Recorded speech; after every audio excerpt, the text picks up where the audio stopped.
All right, today we're studying Psalm 62 in this book, and as an overview, David prays for the downfall of his enemies. He also exhorts his generation not to put their faith in riches, since the accumulation of wealth is utter futility. So, in the first part about the downfall of his enemies, I want to note that in other Psalms, it specifically delineated that he was praying for his own safety and salvation. His enemies were trying to kill him, so he was praying by, when it says downfall of his enemies, it means that his enemies would not succeed in trying to usurp his power and kill him and things like that. But it specifically said that he did not want God to kill his enemies on his behalf because he felt that that would be bad karma for himself, so to speak. So that's a distinction that I wanted to make. And then jumping into verse 2, it says, "To God alone does my soul hope. My salvation is from him." So the meaning of this verse is that David doesn't place his hope in man because his salvation comes from God. So many times in life, we put our hope in our friends and our family and our business partners and our spouses. And a lot of times we can feel disappointed and betrayed by those people. But when we place our faith and hope in God, God will never betray us. Even though we don't always get what we pray for, our prayers are heard and they're always responded to. But God knows what's in our best interest, and sometimes not granting us the things that we pray for is ultimately for our greatest good, even though we may not see it. In verse 3, he says, "I shall not falter greatly," meaning I will not falter so severely that I cannot rise again.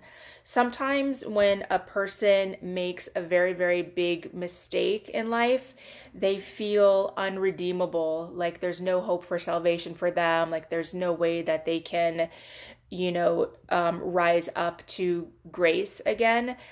But King David is praying that he shall not falter greatly, meaning that he should not make such big mistakes in his life, such grave sins that he feels, unredeemable. Just like, when we're learning to walk as little toddlers, we have to fall many times to learn how to walk. So sometimes we need to fall, and it's to teach us a lesson. Let's see, verses 12 and 13, "God spoke one thing from which I perceived two." So the commentary teaches us something very deep about these verses. Let's see.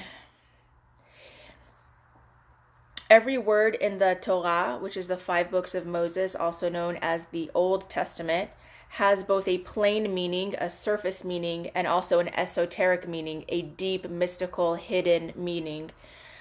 Thus, from every one thing that God spoke, I perceived 2 interpretations. So this is what David meant by this verse. The Midrash sees this verse as an allusion to the giving of the Torah. When God spoke the commandments, he spoke one thing, uttering them all at once. Since it is impossible for humans to speak or understand many things simultaneously, God reiterated the commandments individually, from which I perceived 2. Specifically, God spoke the first 2 commandments, "I am the Lord your God who brought you out of Egypt. You shall not have any other gods but me," which comes from Exodus chapter 20, verses 2 and 3. So all of that was said at once, then God repeated them separately. But if God's first articulation of the commandments was unintelligible, and he would inevitably repeat them individually, why not do so in the first place? In voicing the commandments as one, God declared the unity and commonality of all of the commandments in the Bible. At first glance, this seems unintelligible since commandments are divided between positive and negative. Observance of positive commandments, such as giving charity, draws divine light into the world, whereas observance of negative commandments, such as not stealing, not killing, etc., prevents harmful, impure energy from entering the world. Delving deeper, however, we discover that negative commandments are more than just preventative measures. They too draw godly energy into the world. In fact, they invoke deeper levels of godliness than do the positive commandments. And it's so interesting. In verse 13, it says, and that yours, my God, is kindness. You repay each man according to his deeds. So God rewards us even for the good deeds that we perform unintentionally. For example, if someone loses money that is then found by a poor person, God rewards the person for having given charity. So even if our intention was not to do a good deed, if we accidentally do a good deed, we receive the benefit from that.